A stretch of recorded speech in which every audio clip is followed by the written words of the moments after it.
네, 민주당이 6.13 지방선거 광역자치단체장 후보 경선을 하고 서울, 경기도, 광주 최종 후보자를 확정했습니다.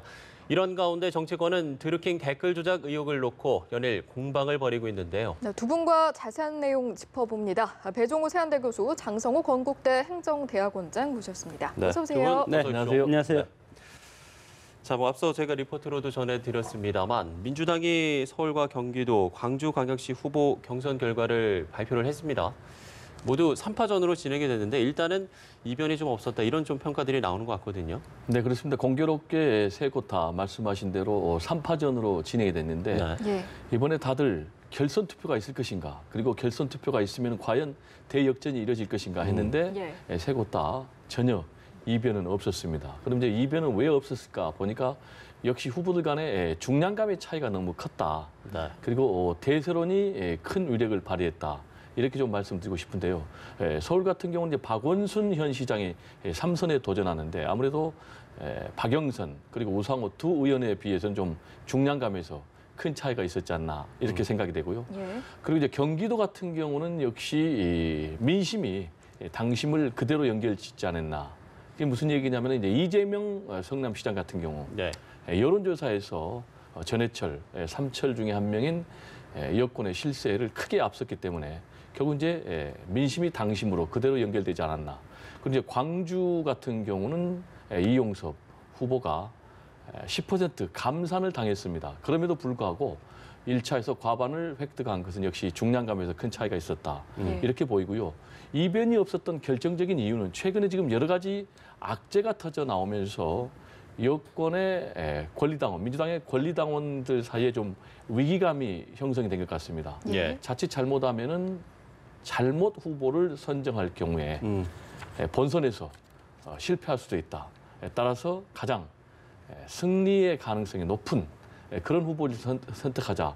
그래서 이변 없이 이번에 1차에 과반에서 끝난 것으로 그렇게 정리가 됩니다. 장 교수님은 민주당의 경선 결과 어떻게 좀 분석을 하세요?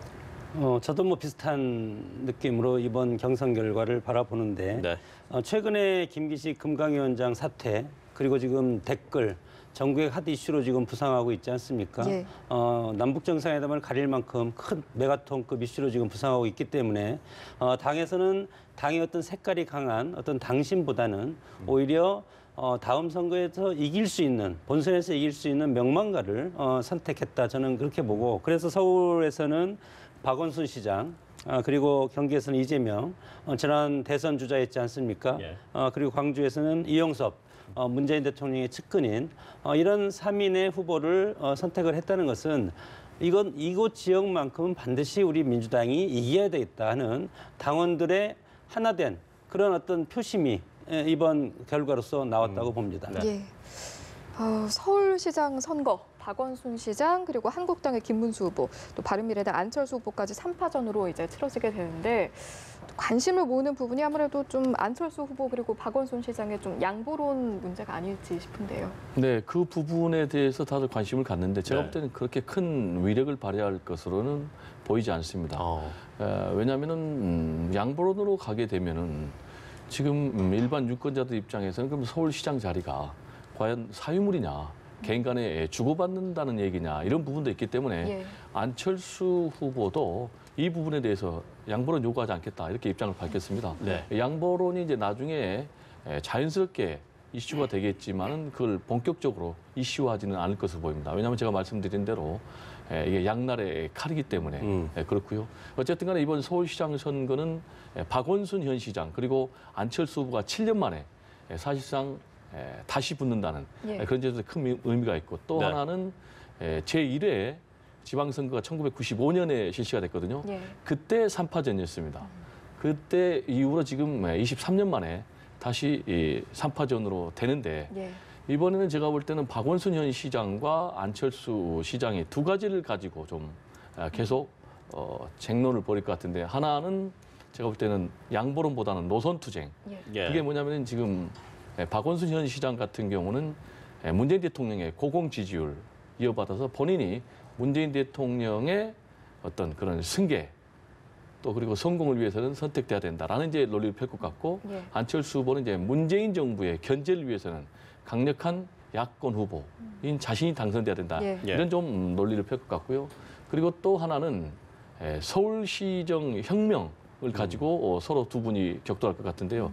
박원순 시장 같은 경우는 이제 서울시정 혁명 10년의 완성을 위해서는 자신을 뽑아달라 이렇게 얘기하고 있고 예. 지금 안철수 후보 같은 경우는 이제 4차 산업혁명 시대에 걸맞는 서울시의 디지털 행정을 위해서는 자신이 필요하다. 이렇게 얘기를 하고 있는데 예. 역시 이제 서울시장 선거에서 가장 중요한 것은 이의 싸움입니다. 그게 무슨 얘기냐면은 안철수 후보하고 예. 그리고 김문수 후보하고 과연 누가 이의가 되느냐에 따라서 여권의 지지층, 유권자들이 표를 몰아줄 경우에 예. 사실상의 양자 대결 구도로 갈 수도 있다. 그렇게 될 경우에는 서울시장 선거전도 매우 한치 앞을 내다보기 힘든 그런 선거전으로 양상이 바뀔 수도 있다. 물론 이제 3파전으로 가게 되면은 박원순 현 시장이 쉽게 승리할 수밖에 없는 구도지만은 예. 앞으로 구도가 어떻게 되느냐가 예. 가장 중요한 것이 아닌가 이렇게 생각이 됩니다. 뭐 구도를 말씀을 해주셨죠. 예, 교수님 말씀하시죠. 그 이제 양보론 가지고 네. 7년 전에 아름다운 양보라고 했는데 저는 지지선언이라고 해야지 맞다고 봅니다. 양보는 아니고 이미 서울시장을 나가지 않기로 했기 때문에 지지선언을 한 것 아니겠습니까? 예. 그것을 이제 아름다운 양보해서 지금 그때 양보했으니까 지금은 내야 된다는, 물론 안철수 후보 같은 경우는 그런 말을 앞으로 요구하지 않겠다 이렇게 했지만 그것은 좀 어폐가 있는 것 같고, 지금은 엄연히 정당의 후보로 서울시장에 왔기 때문에 바른미래당과 그리고 민주당이죠. 민주당 박원순 시장은 정당의 컬러가 다르지 않습니까? 정당의 컬러가 다른다는 것은 정체성이 다른데, 정체성이 다른 사람끼리 서로 누가 양보를 해줄 것이며, 네. 특히 집권 여당에서 양보할 일은 없고, 그러면 양보를 한다면 오히려 바른미래당한테 양보하라는 것밖에 안 되기 때문에 여기에서 양보라는 말은 부적절하다. 이 사이에서 지금 김문수 후보가 약간 서운할 것 같다, 저는 그렇게 봅니다. 네. 오히려 지금 이렇게 양보론을 하면서 양자 대결로 가면은 한국당, 제1야당 한국당의 김문수 후보가 또 여기에서 소외될 가능성이 있지 않습니까? 예.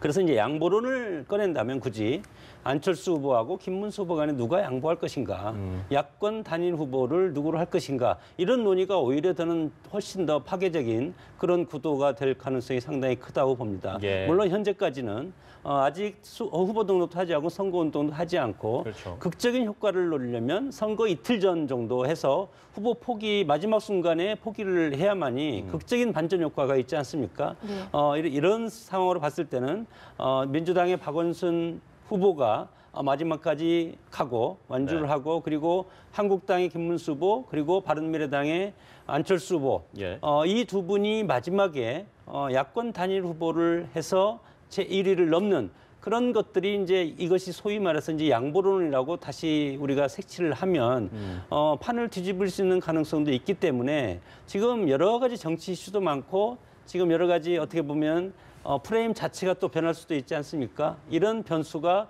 지금 숨어있는 변수가 상당히 많은 것이 이번 선거라고 봅니다. 네. 뭐 교수님도 공감하시는 거죠? 그러면. 네, 지금까지 다 반복된 얘기고 지금 새로운 또 변수가 하나 생겼는데 예. 이 드루킹 댓글 사건 아니겠습니까? 예. 네. 지금 이제 드루킹 댓글 사건을 둘러싸고 자유한국당 그리고 바른미래당이 특검을 고리로 서로 공조하는 그런 모양새를 취하고 있는데, 지금 이제 박원순 서울시장을 상대로 해서 지금 김문수 후보 그리고 안철수 예비후보 이 두 사람이 이 드루킹 가지고 사실상 지금 공조를 하는 그런 모양새를 보이고 있어요. 예. 그래서 이제 김문수 전 지사죠.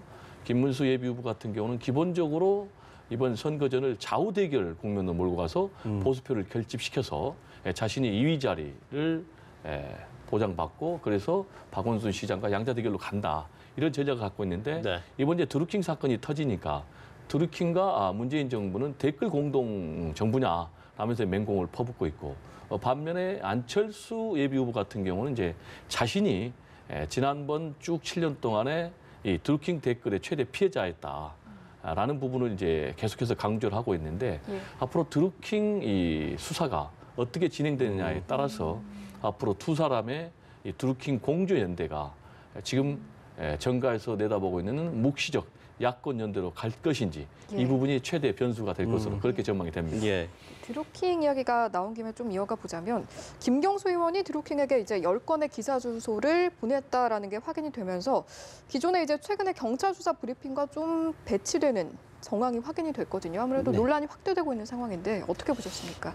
문재인 정부가 출범하면서 청와대에서 했던 말이 있습니다. 앞으로 국민들한테 있는 그대로 밝히고 예. 있는 그대로 보고 드리겠다. 그래서 인사청문회든가 인사 문제에 있어서 대통령이 직접 나와서 발표도 한 번은 했지 않았습니까? 이런 것들이 초심이 상당히 중요하다. 네. 지금 시점 이후에도 이런 초심으로 가지 않으면 상당히 흔들릴 가능성이 있다.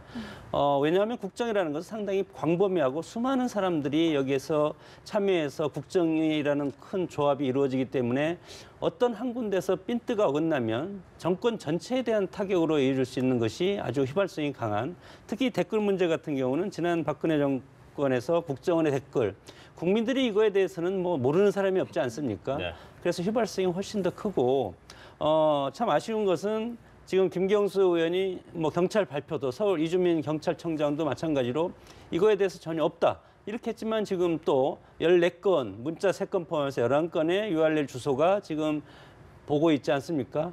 이런 것은 어떻게 보면은 도덕적으로 상당히 국민들한테 신뢰를 잃는 그런 아주 중요한 순간이라고 저는 보기 때문에 예. 이런 것들에서부터 아직도 저는 늦지 않았다고 봅니다. 어떤 이런 팩트가 있으면 팩트 그대로 국민들한테 밝힐 그런 것들이 문재인 정권 출범부터 국민들한테 약속한 것이었기 때문에 예. 이런 것들부터 해서 앞으로 하나하나 국민들한테 모든 것을 있는 그대로 밝히면 야권이 아무리 주장을 한다고 해도 특검을 한다고 해도 나올 것이 없지 않습니까? 네. 미리 맞을 회초리, 이것은 국민들한테 미리 맞는 것이 좋다고 봅니다. 예.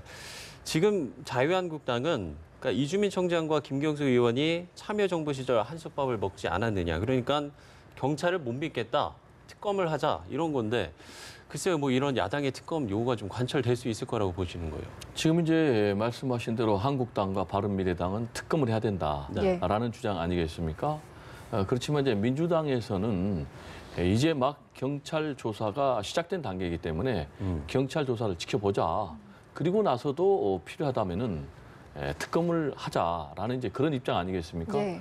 제가 볼 때는 이제 경찰 수사가 초동 단계이기 때문에 좀 더 경찰 수사를 지켜보고 좀 미진한 부분이 있으면은 특검을 하는 게 바른 수순이 아닌가 이렇게 생각이 되고요. 왜냐하면은 특검이라는 게 지금 여야가 합의를 안 하면은 사실상 이루어지지 않거든요. 예. 그래서 여야가 합의를 해야 되는 그런 상황이고 지금 이제 경찰 조사가 좀 부실 수사 그런 의혹을 받고 있습니다. 예. 아까 말씀하셨지만은 이주민 서울경찰청장이 당초에 기자회견할 때 텔레그램 메시지 같은 경우 그냥 읽어보기만 했고 의례적인 문자밖에 없다라고 했는데 실제로 URL 기사 주소를 10건 보냈는데 이게 탄핵 때 한 4건 그리고 또 대선 때 4건 그리고 취임 이후에 2건 이렇게 해서 10건이 있었거든요. 예. 네. 그리고 이제 특히 TV 토론 당시에는 3천여 건이 넘는 댓글이 이 매크로를 통해서 이게 달렸기 때문에 당초에 했던 부분이 사실과 다르면서 경찰 수사의 신뢰도가 떨어졌는데 지금 김경수 의원 같은 경우도 경찰이 찔끔찔끔 이거를 폭로성을 하다 보니까 오히려 자신의 신뢰도가 실추되니 이렇게 하지 말고 빨리 나를 소환해서 예.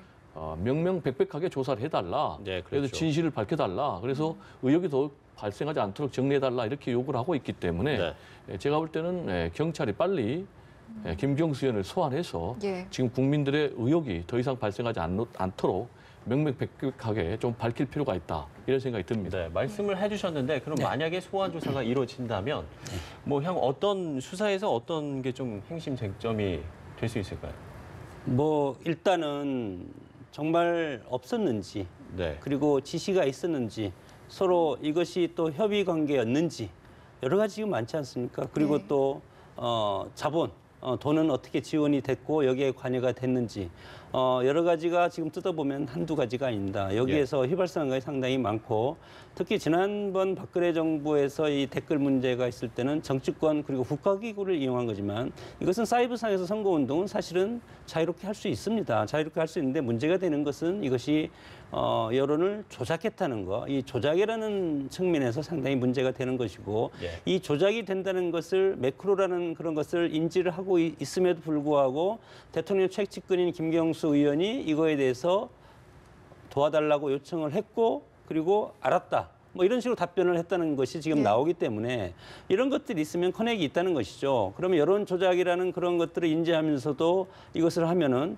그러면 이것은 대선까지 거슬러 가면 상당히 크고 이것이 안철수 지금 후보가 요구하는 것은 지난 대선 문제까지 걸고 넘어간다는 것은 문재인 대통령이 힘을 빼놓겠다는 것 아니겠습니까? 이런 것은 집권 여당으로서 상당히 큰 악재가 될 수가 있기 때문에 여당 입장에서도 이거에 대해서 빨리 털 필요는 있다. 그렇지 않으면 선거 기간 내에 이것에 대해서 시달릴 것이고 그 후도 이것이 계속 지속되면 다음 총선까지 영향을 끼칠 수밖에 없지 않습니까?